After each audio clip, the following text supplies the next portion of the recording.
Good afternoon, everyone. My name is Nick Lilly and I'm the Senior Operations Manager here for the Reading office. I'd like to welcome you all to our annual Recruitment Trends and Salary Guide webinar, and thank you all for joining. We're joined today by Hannah Hamuda from Grant Thornton, Economics Consultant Senior Manager, and Hannah Pearsall, Client Engagement Director and Head of Wellbeing at Hayes. First of all, please see the Q&A function on your screen. So please pop any questions that you have during the webinar into there, and I will distribute them after the presentation and into our Q&A session. We're going to start with a couple of presentations, and firstly, I'm going to hand over to Hannah Hamuda from Grant Thornton, and then secondly, be followed by Hannah Pearsall at Hayes. Thank you. Thanks, Nick. Good afternoon, everyone. My name is Hannah. I'm a Senior Manager at Grant Thornton. I'd like to thank Hayes for inviting me to speak today, and also begin my presentation by saying that the difficulty of getting economic forecasts right is reflected in the long list of jokes about economists and our forecasts. For example, there are two classes of forecasters, those who don't know and those who don't know what they don't know. So with that introduction, over the next 10 minutes or so, I'll attempt to make sense of the current economic climate. The only thing that we can say with certainty is that the economy is very difficult to predict. There are a wide range of forecasts and high levels of volatility. Before we get into the slides, I'll talk a little bit about the recent autumn statement, which was delivered in the context of weak economic growth, high inflation, and rising interest rates. The focus is very much on stability, not growth, and ensuring that the OBR can make the maths add up. In contrast to Kwarteng's budget, which involved injecting demand into a high inflation economy, this left the government pulling in the opposite direction to the Bank of England, who would have likely needed to raise interest rates further in response. However, Hunt aims to tackle the cost of living crisis and has sought to actually support the BOE through limited public sector spending increases. So what we're seeing is government falling more into line with the Bank of England in its objective of lowering inflation rates at the cost of growth and the forecasted recession. First slide, please. So inflationary pressures have intensified significantly. Household budgets are being squeezed by rising inflation, which reached 11.1% in October 22, up from 10.1% in September, which is way above the Bank of England's 2% target inflation rate. The Bank of England is forecasting inflation to fall from mid-2023 and to decline to the 2% target in years 2 and 3 of the projection. The Bank of England's Monetary Policy Committee sets monetary policy to meet this 2% inflation target, and it does so in a way that helps to sustain growth and employment. It's their job to keep inflation low and stable, which is vital for a healthy economy, and the main way it does that is through setting interest rates.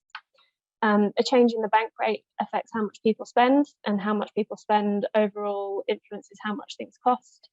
Changing the bank rate, therefore, influences price and inflation, so there is a clear link between the two. Higher interest rates essentially make it more expensive for people to borrow money, encourage people to save, and overall mean that people tend to spend less.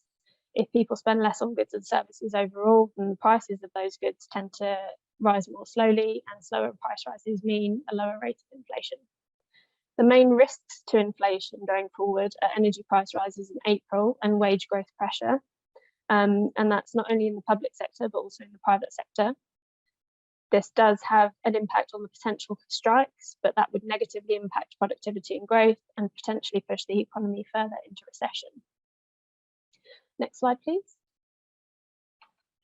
We can see that high levels of inflation are being fueled by several factors, including pent-up demand following the pandemic, the war in the Ukraine, and supply chain disruption. Also, the pound has experienced significant depreciation against the dollar, which leads to higher imported commodity prices. As time has gone on, an increase in inflation in the service sector is something we're also seeing. In part, this is due to unemployment being low, but also increased pressure on wages. We can see from this graph that rising food prices also made a large contribution to the change in CPI. This is being driven by supply chain challenges, rising costs like energy costs, increased transport costs, and labour shortages. A main driver of inflation has also been energy prices. We can see on the graph it's accounted for roughly 20% of inflation. Capping energy bills means that the inflation rate is likely to be lower than it otherwise would have been. The government's energy price guarantee will be kept for a further 12 months at an average of around 3,000 for a typical household, up from 2,500 at present. Next slide, please.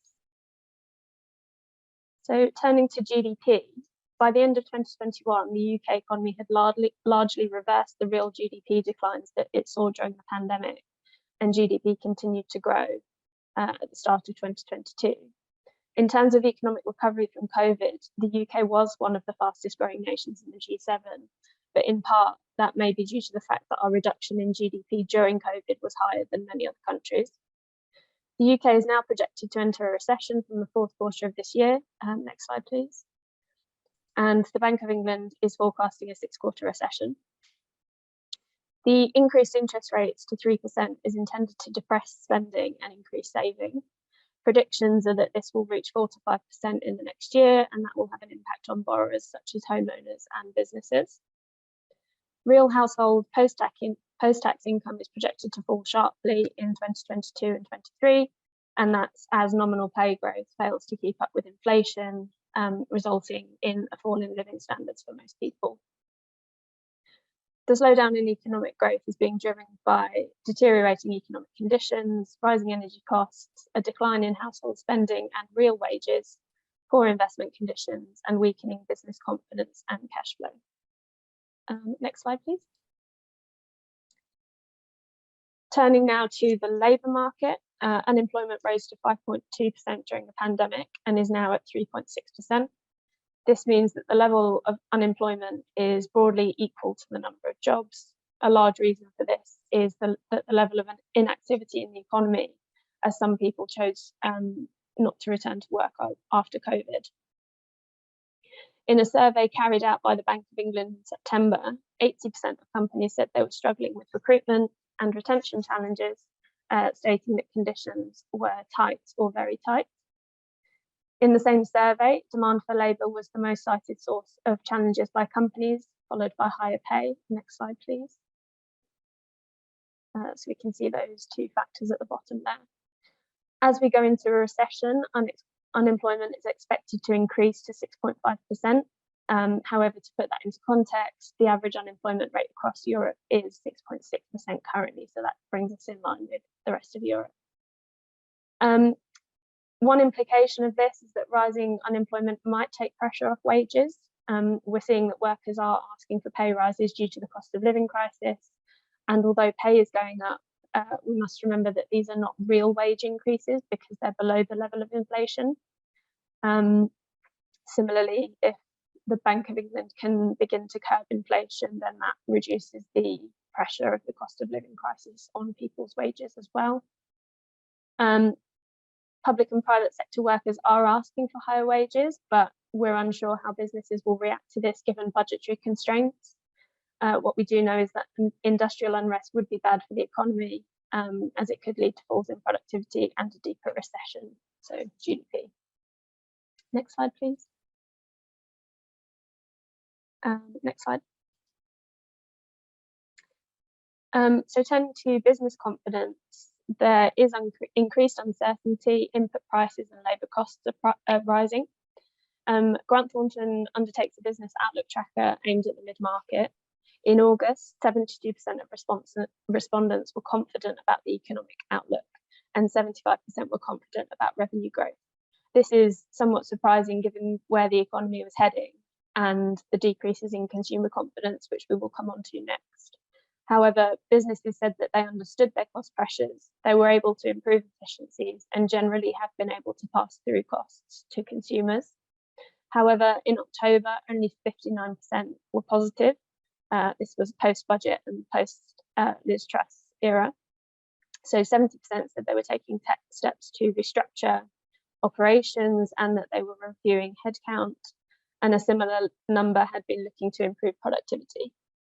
Next slide, please. So whilst business confidence has remained relatively high, consumer confidence has started falling earlier. August saw the biggest drop in the index since records began in 1974. So consumer confidence is falling, and that reflects acute concerns as the cost of living soars. Lower income households are likely to be more significantly affected by the cost of living crisis due to food and energy making up a more significant proportion of their total spending. 50% of respondents said they were planning on using less fuel at home and spending less on food, and 60% said they would be spending less on non-essential items. Discretionary spend was also falling. So 1 million people gave up their TV subscriptions, so the likes of Netflix and Amazon. We also saw a reduction in sales and contents insurance, which is an optional kind of purchase compared to home insurance, which is compulsory.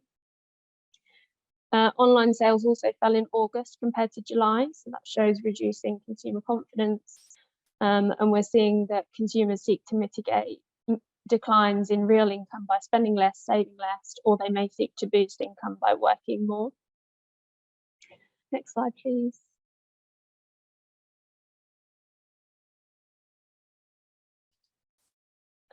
Just wait for the slide to catch up. So in July, businesses told us they were focusing on investment in people. They were looking to spend more on employee rewards and benefits and to invest more in skills development. That made sense at the time due to the tight labour market conditions, as it was a way for businesses to differentiate themselves. By October, however, that had changed. Businesses were looking to reduce investment, presumably to reduce discretionary spend and to show banks that they could take on a higher interest rate and that they should be afforded the working capital they needed. This may present a challenge for firms looking to recruit and retain top talent. I think that's the end of my slides. Great. If we could just go to the next one, but otherwise back to you, Hannah. Yeah. Hannah, thank you very much. Thankfully, the statistics and graphs I've got to talk to aren't nearly so complicated, but thank you for making that really easy to understand.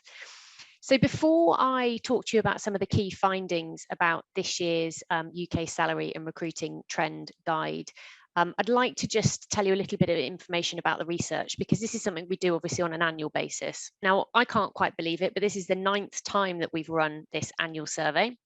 And we received over 13,000 responses this year from employers and professionals right across the UK, including over 1,000 from this geographic region. So it's a really thorough survey that, as you can imagine, comes from an array of different industry sectors: the private sector, the public sector, not-for-profit, SMEs, as well as some large organisations. And I should also add that the responses came from a large range of seniority levels, from junior professionals through to C-suite. So the guide itself takes a deeper dive into hiring trends across 17 different industry sectors.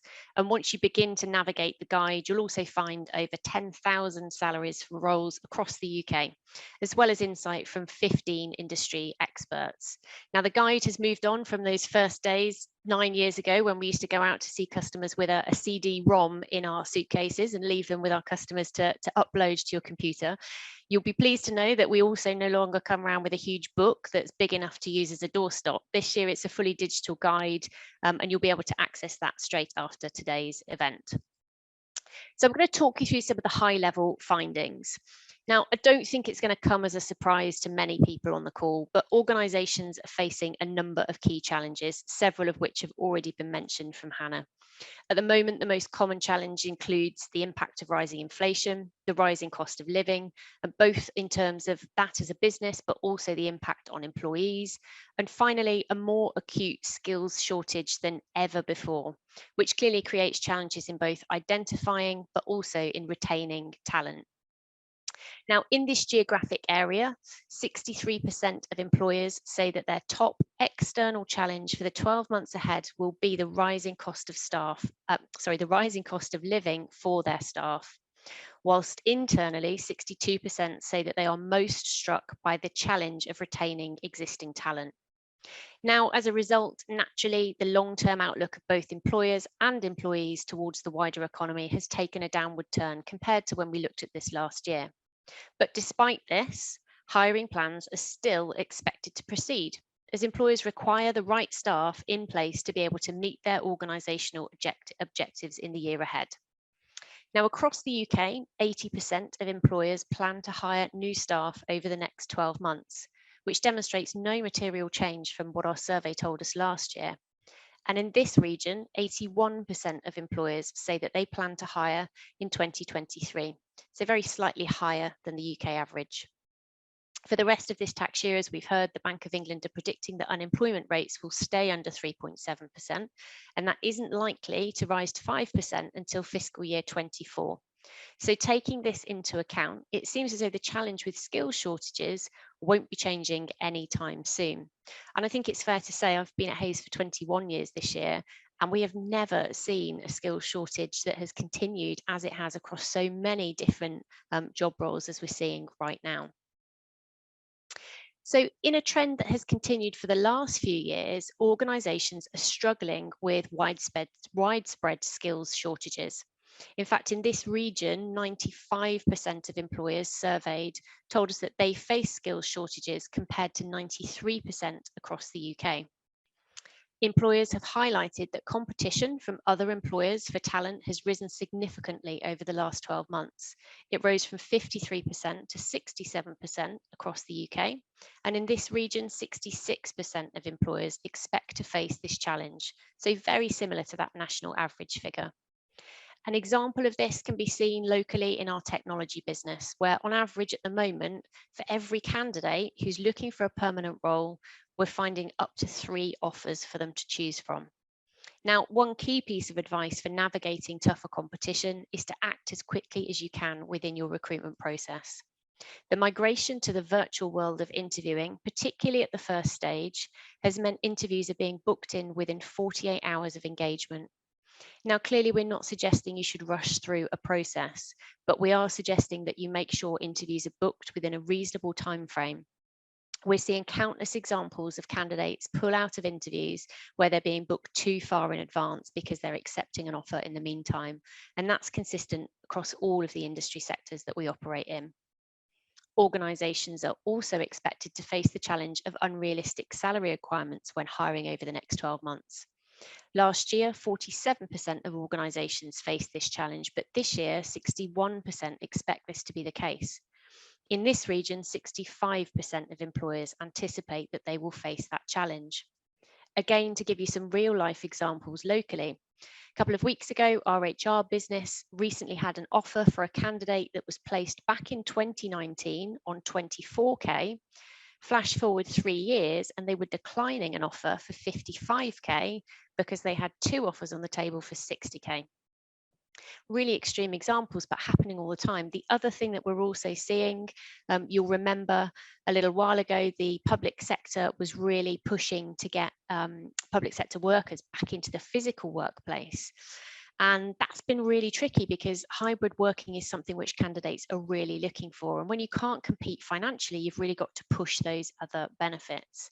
So as you can imagine, when public sector organisations are saying, no, you've got to be in the office 5 days a week, and they're not quite able to compete on salary, it's incredibly challenging.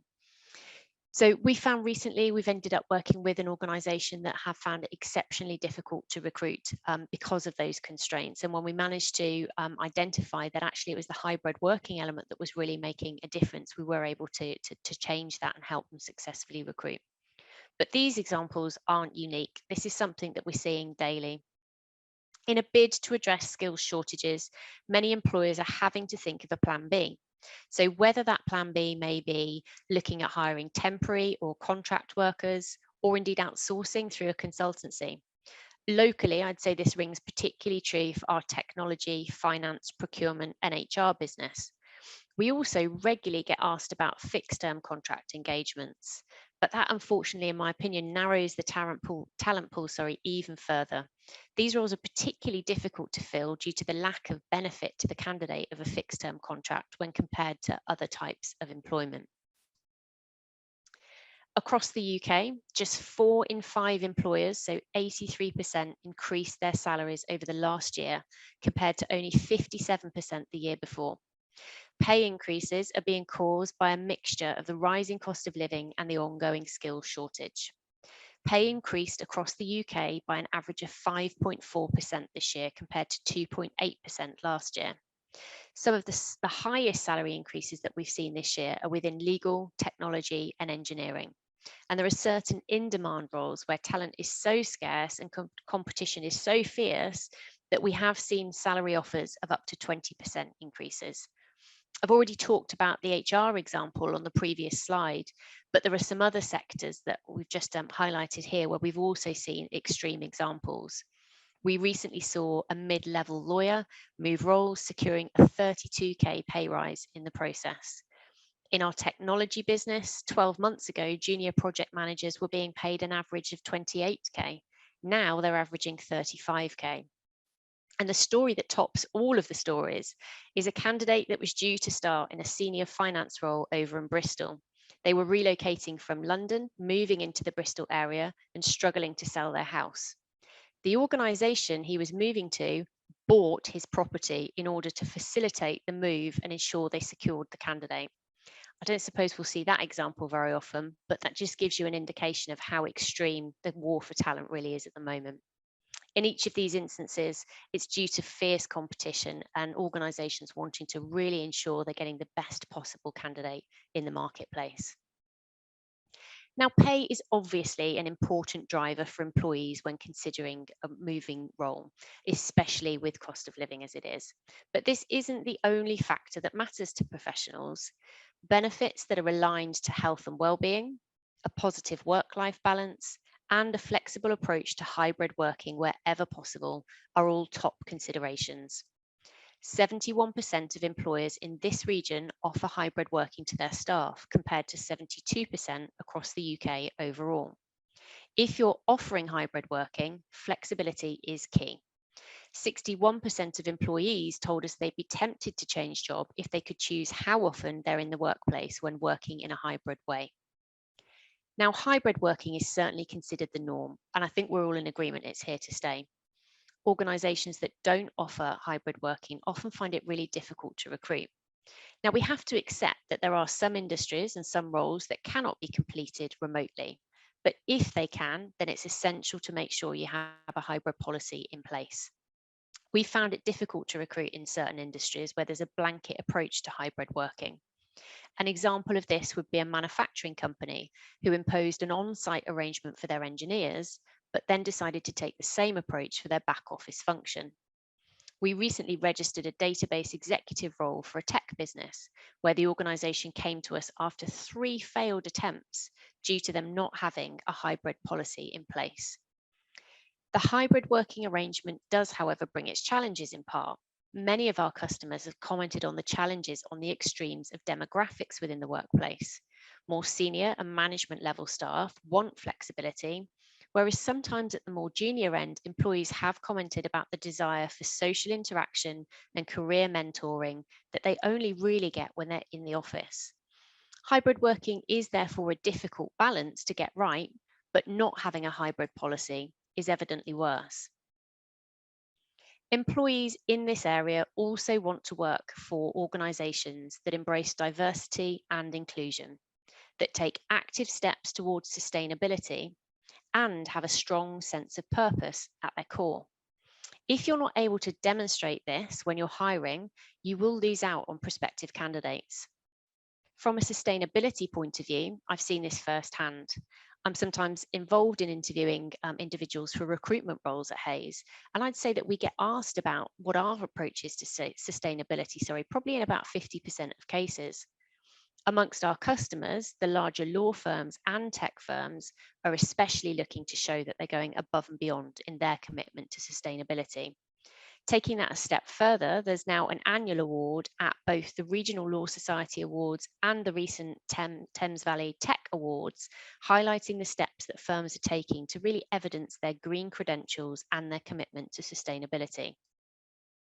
Now, there is a wealth of information that highlights that an organisation's purpose is hugely important when it comes to considering a new role. And this used to be much more prevalent, I'd say, amongst Generation Z, but we are finding this statement can now be generalised to most job seekers, as this 83% clearly demonstrates. Candidates want to work for organisations that have a clear purpose that is deep-rooted in their culture. They want to work for organisations carrying out meaningful work and who have a commitment to the environment. In fact, some candidates are even prepared to relax their salary expectations when they find an organisation that's able to demonstrate this. And finally, the ability to demonstrate a diverse and inclusive culture remains a top priority. The majority of our customers will talk about their approach to DE&I at every stage of the application process, from the company website through to the job specification, right through to interview stage. And only, in fact, in the last 2 weeks, we had a candidate in our HR industry who approached us seeking a new opportunity specifically due to the fact that DE&I was not being seen as forefront of her current organisation's strategy. I think it's also really important to make the point here that whatever commitments you talk about in the recruitment process, you really then have to demonstrate that in the workplace after people start to successfully retain them.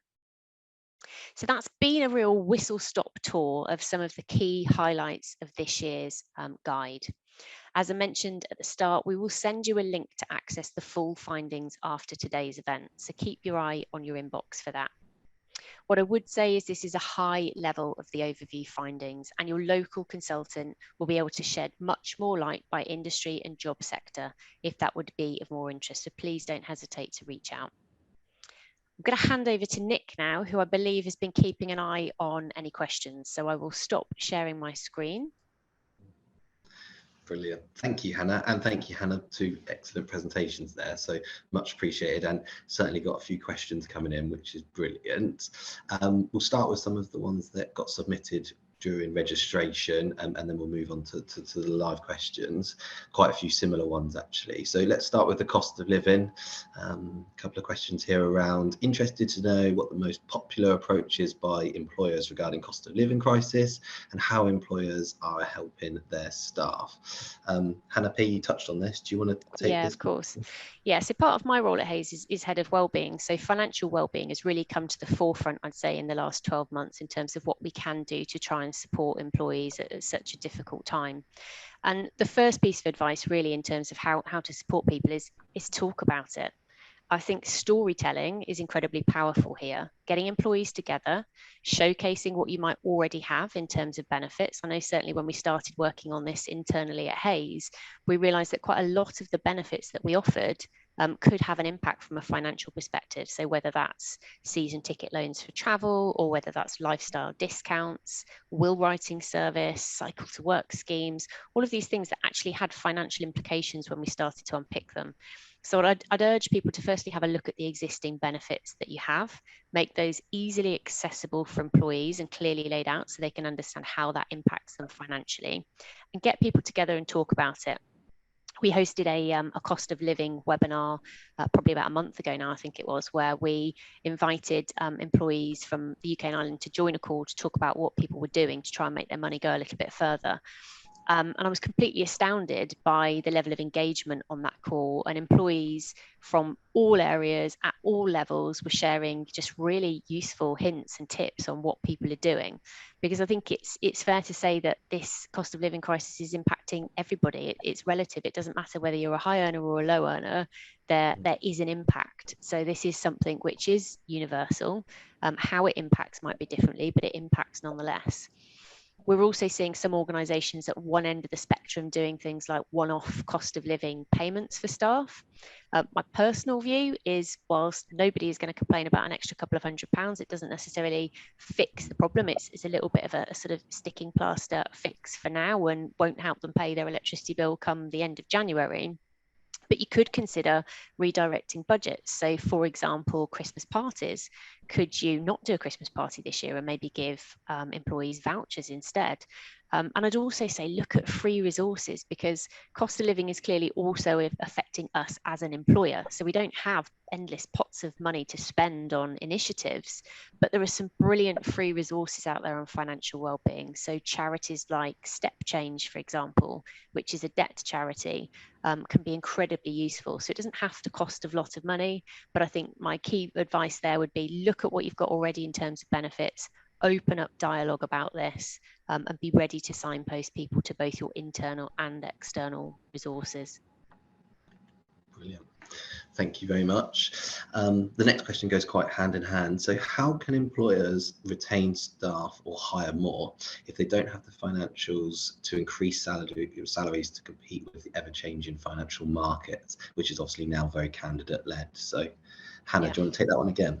Yeah, happy to. So I'd start with retention firstly before we think about attraction. And I'd say, firstly, it's important to know what's important to your staff. So everybody has a unique career equation. And in fact, our own global head of people was talking about this at the CBI conference only last week. Each individual has a career equation. So what it is that makes you get up out of bed in the morning and get to work, and what's important to me is probably going to be different to the next person. And it's not always going to be about money. So I'd urge employers to get under the skin of what it is that's important. You know, it might be that people are really committed to wanting to further their skills. So learning and development could be really important. It might be because they're really passionate about the overall purpose of the organisation. So I think understanding what those key motivators are for your existing team is a really important part of how you then successfully retain. And wherever you can use data to support that, I would, because I think sometimes we see benefits being thrown around a bit scattergun. And we all know that personalisation of benefits is incredibly important in terms of retaining staff. So whatever you can do to use data to inform the decisions that you're making and to reach out to your employees and actually listen to what's important to them.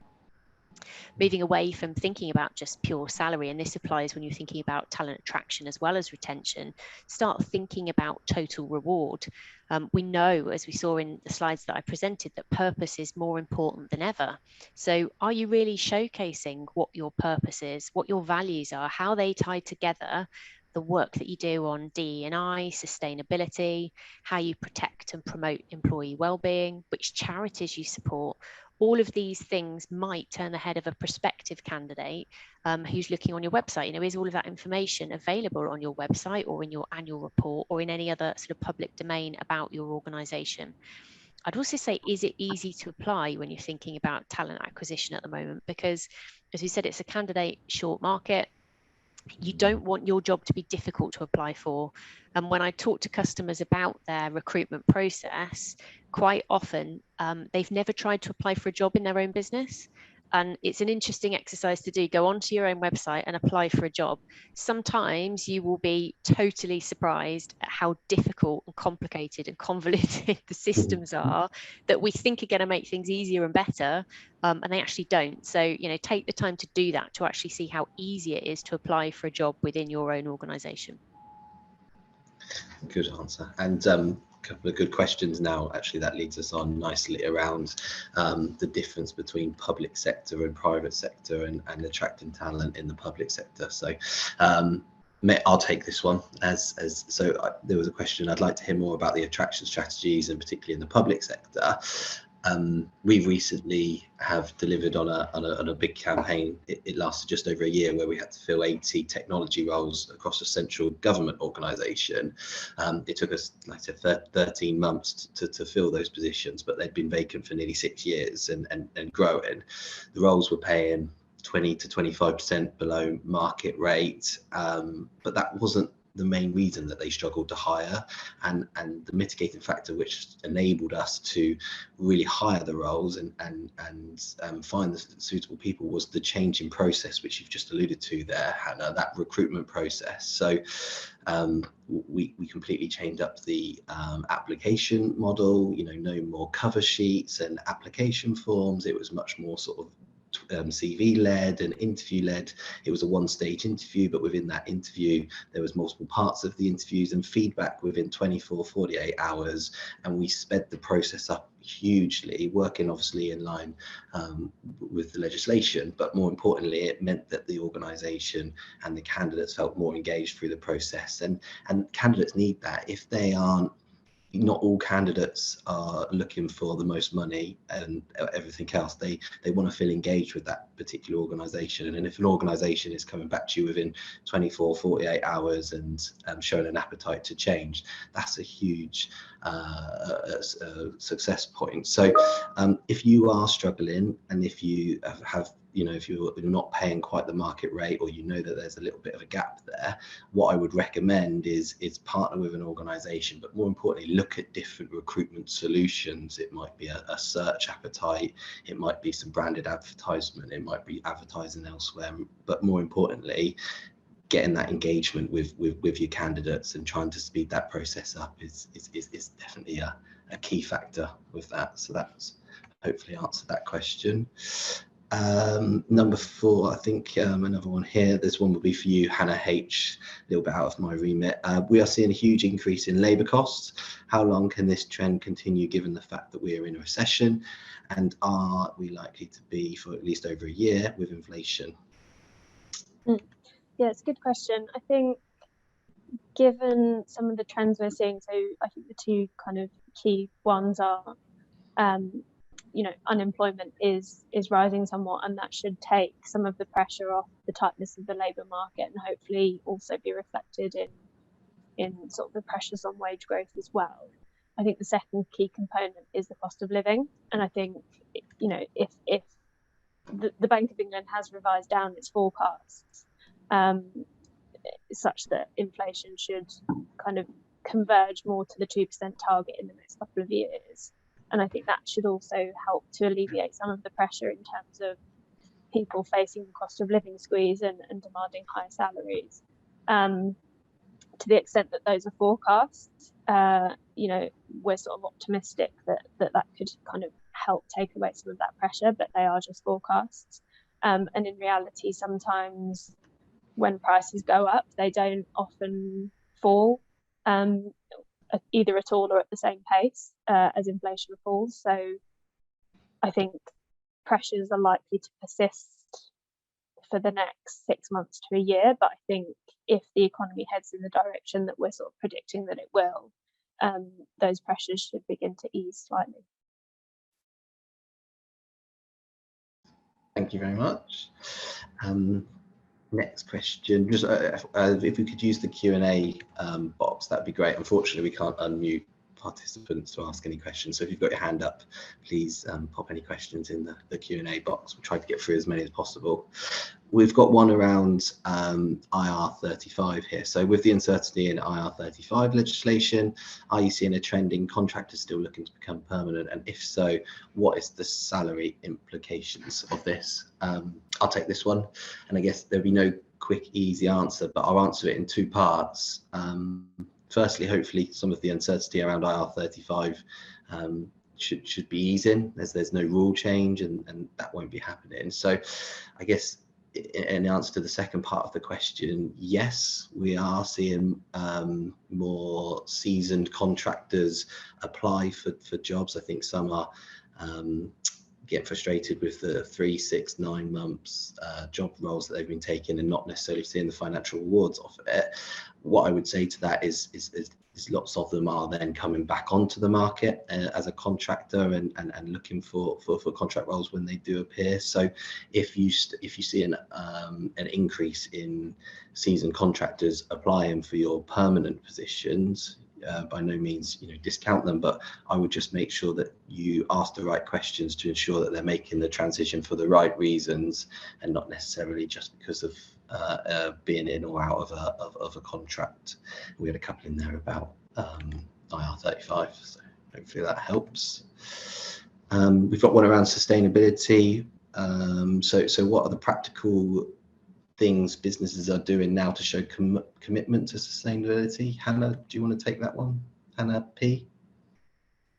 Yeah, so we're seeing a range of different things, and if I think about internally at Hays, sustainability is something which we perhaps talked about internally but not so much externally, and now we're starting to do that. And I think there's this whole again, coming from the CBI conference last week, there's this term of green shaming, where organisations are almost afraid to put their name in the public domain to what they're trying to achieve from a sustainability perspective, for fear of then not achieving it, or being seen to be doing things in other areas of their business that don't align to sustainable actions. But I think having commitments that are clearly laid out, having champions within your business that are passionate about it, certainly within our own organisation, we have our Zero Heroes, which are effectively an internal network of individuals who are really passionate about sustainability, and they'll have different initiatives running. So whether it's single-use plastic reduction, which we've recently had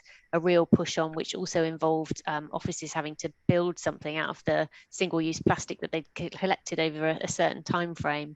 We're also looking at external partnerships and offering tree planting as a reward for consultants when we're doing various incentives, rather than it just being financial incentives or taking people out. We partner with Trees for Cities, so we're able to look at how we get back out into the community and start to give something back that way as well. So I think there's lots of different ways in which you can do that. I don't know if you've seen anything different, Nick, elsewhere. No, that's brilliant. I think I can't believe how many more candidates are talking about sustainability as one of the first two questions when we come to register candidates for their job search. It's crazy, and that's not going anywhere. So having a clear message is brilliant. Quite a few questions around DEI strategy, Hannah, so I might pass a couple back to you, but on the face of it, there's a couple of questions around what businesses and organizations can do and how they can evidence that to help attract candidates, not only attract through the recruitment process, but also to retain the staff. Okay, I mean, similar to what I've just said about sustainability, I think gone are the days of it being enough for you to just have a policy that talks about DE&I. And if I think about the journey that we are going on from a DE&I perspective within Hays, wind back probably 5 years, and we had a DE&I policy, but that was it. Truthfully, we didn't really do a great deal else to demonstrate how we were really living and breathing what we were setting out to achieve there. So I think it's really important that this is kept on the agenda. And I think I saw a question that asked whether this is relevant to all age groups as well. And I really believe it is. Again, I think perhaps wind back a few years ago, and it was something which the younger generations were perhaps more prevalent in being demanding of what's happening from a DE&I perspective. But I think it is now something which is relevant across the entire spectrum. And as we look more at people's careers getting longer in the 100-year life, we start to think about that category of economically inactive candidates that we know exist. And actually, when you start to break down the demographic of those economically inactive, they are of an age bracket where we've got to look at how we get those people back into the workplace by offering things that are relevant to them. So again, it's thinking about what's going to interest people at the different levels of your organization from a DE&I perspective. It has to be a bottom-up and a top-down approach simultaneously. So your senior leadership team have to be fully bought into whatever it is you're trying to achieve from a DE&I perspective. Equally, you need individuals who are passionate about it throughout your business to really drive engagement in whatever initiatives it is that you are undertaking. I think there are things, again, that you can do to really extend your efforts to create an inclusive culture. You can look externally to some of the brilliant organisations that are about to help you really maximise that feeling of inclusivity. Again, when I think about Hays, we have external partnerships with BYP, Purple Space, My G Work. We're turning to experts to understand what do we need to do, what barriers are we creating for individuals who may identify as those characteristics, and are the things that we need to be doing differently. We've got to really start to take control and take action, because as I said, it's not enough for us to simply say that we're committed to DE&I. We've got to showcase that. And that is at all stages of the recruitment process. So I'd even take that right back. Before you even think about advertising a job, have you actually looked at the job spec? Can we start to really challenge, why are we just hiring because that was the job spec that we had when the last person got recruited? Can't we look at that in a different way and maybe think about what are the skills that are required for that job rather than the duties? Can we start to hire on potential as opposed to previous experience? Then we come into thinking, well, how do we write that in terms of the job description and the advertisement? Are we using inclusive language? There are lots of free tools out there to help assess whether or not your job advertisements are gender neutral, for example. So take the time to get that part of the process right, and making sure when you're interviewing, for example, at a really basic level, that your interview panels are as representative as possible, and really making sure that bias isn't creeping into that interview process based on previous experience of hiring, and that you're really challenging individual hiring managers to make sure that they truly understand what we're trying to achieve, when we're talking about inclusive recruitment. Data, another really important part of DE&I. If you don't have diversity data within your organization, it is really difficult to know what you might need to do either to improve diversity, equity, or inclusion. And again, that's a journey we've been on here, and worked incredibly hard to get our own internal diversity data to help shape what we need to do to continue on our journey to try and achieve a consciously inclusive environment. Brilliant. So got some questions around hybrid working and changes. So we've got a couple here around interested in some information related to the proportion of jobs by sector which now offer fully remote working versus hybrid versus office, and also on location, and which of those roles have been more successful with the hiring process. So I guess I can take this one. We were doing some analysis of this prior to rolling out the data, and I think the key thing to be really mindful of is that organisations that do offer, it sounds silly, but flexible and remote working do have a higher success rate. So they're 64% likely to fill their job, whereas organisations that don't offer remote or flexible working, it's a 36%. So you're almost double more likely to fill your vacancy if you offer flexible working. Now that's just for Reading. And in regards to the salary question around regional salaries, we're obviously extremely close to London, so we are seeing more and more candidates go to London, as in join organisations in London, but only have to go to London once or twice a week. And it is something for us in the Thames Valley to be mindful of, because we're not now just having counter offers from organisations in Reading, or we're not just now having multiple offers for Reading and surrounding areas. We've also got to look at London. So if you are in Reading and you're not offering remote working or flexible working of some sort, you should keep in mind that what the salaries would be if somebody could then go and work from London. A question that I might hand over to you, Hannah, was what's the current emphasis from candidates on the importance of having flexible working policy, and i.e. being able to work remotely completely versus a traditional office-based role? Okay, well, I'd start by probably saying that actually it is pretty unusual for us to find roles that are 100% remote. Most organisations are opting for that hybrid model. So whilst there's a spectrum there as well from employees that are stipulating you must be in the office on these particular days or on X number of days in any given time frame, through to organisations that offer complete flexibility around when and where you might choose to go into the office, but you do have to go in at some point.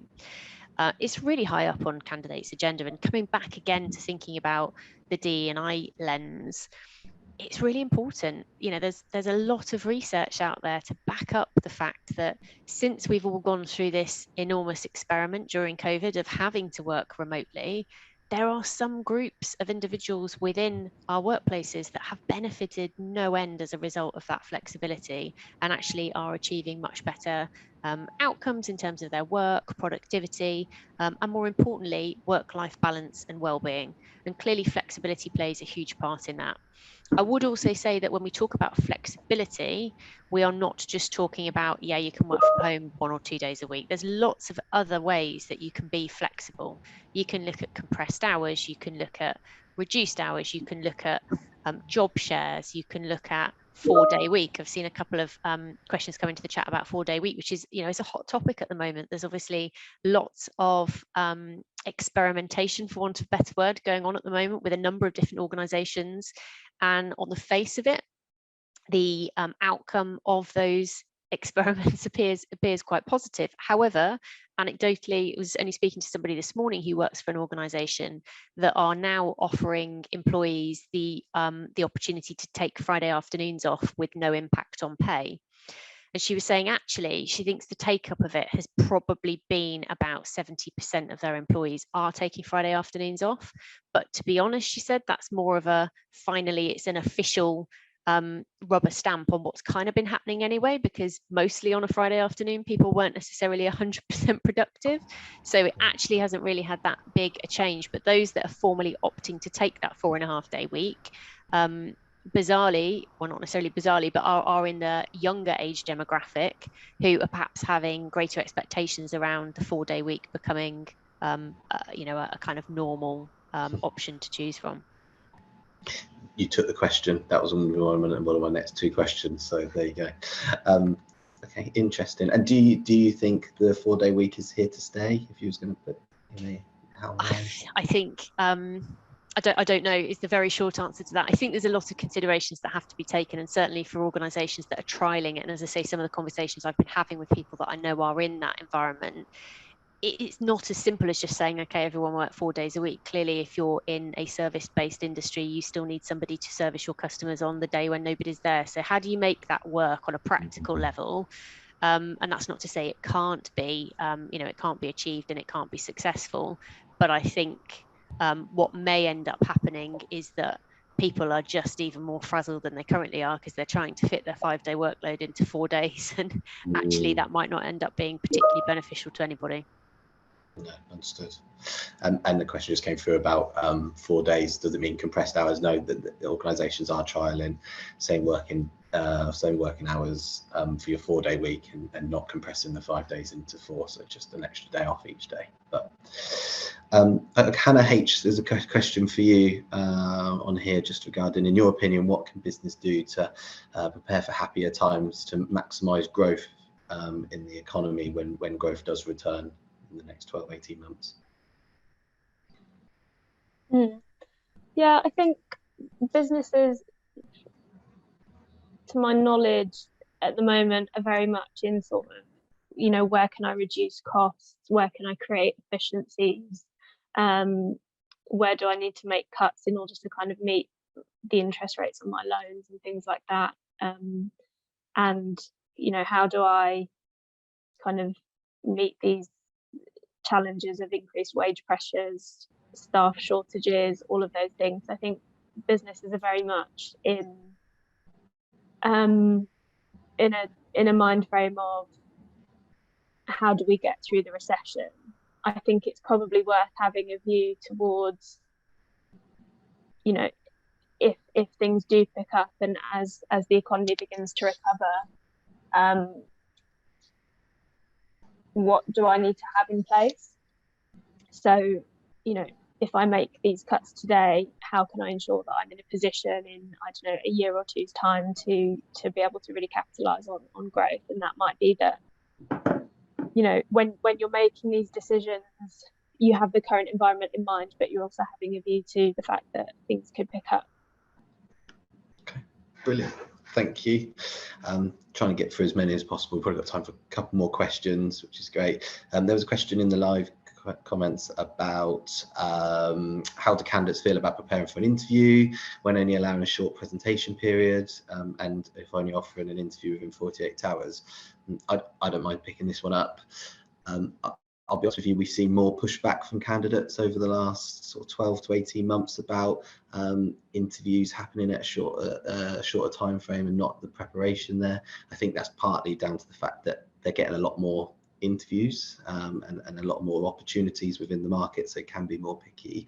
I would also say that we probably weren't asking if they were comfortable with that 2, 3, 4 years ago, because it was more more of the concept of candidates are happy to have an interview of some sort. So similar to what Hannah said about some of the other policies, I would just make sure that we're communicating this when you're doing your recruitment process to candidates, and making sure that they are 100% happy, whether it's on a phone call or over Teams, to do the interview in 48 or 24 hours, and making them feel comfortable enough to push back and say, oh, can I have a little bit longer, without feeling a detriment to that. So no one shoe fits all. If you're asking them to prepare a big presentation and giving them 48 hours, then that's obviously not enough. But if it's an informal conversation, just making sure that that's kind of communicated, I would say would be best from that.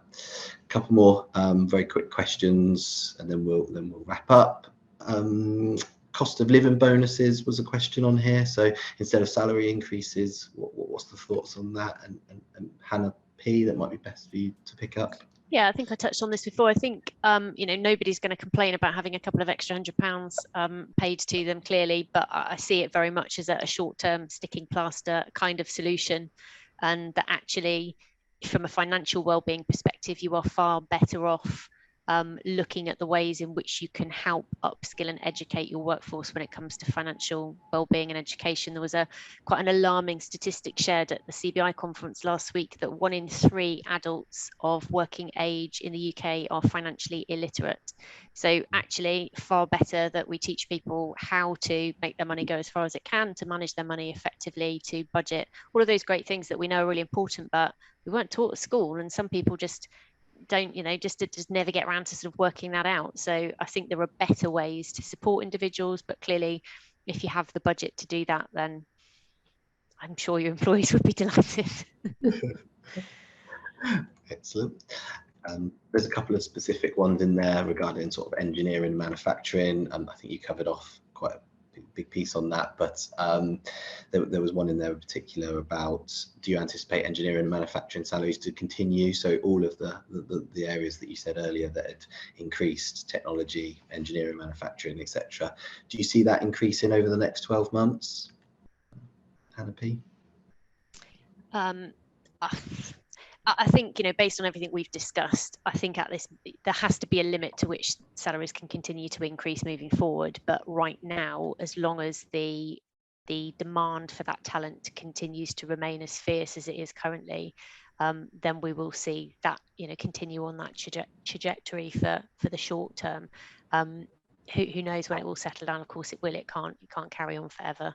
But I think at the moment that is one of the acute skills shortages that we are finding. Brilliant, brilliant. Look, thank you so much. Lots of similar questions and things coming through, which is great. If we haven't managed to come back to you on your question, then please do reach out to us. I'm conscious there's still some questions left to go, and we will try to incorporate that in any follow-ups that we send to you. Obviously, like Hannah alluded to earlier, you will receive the data and all of the recruitment trends and so on. Look, I'd like to thank you all for joining today. Been much appreciated. And Hannah, thank you very much for your presentations, and have a lovely afternoon all. Thank you. Thank you. Bye-bye.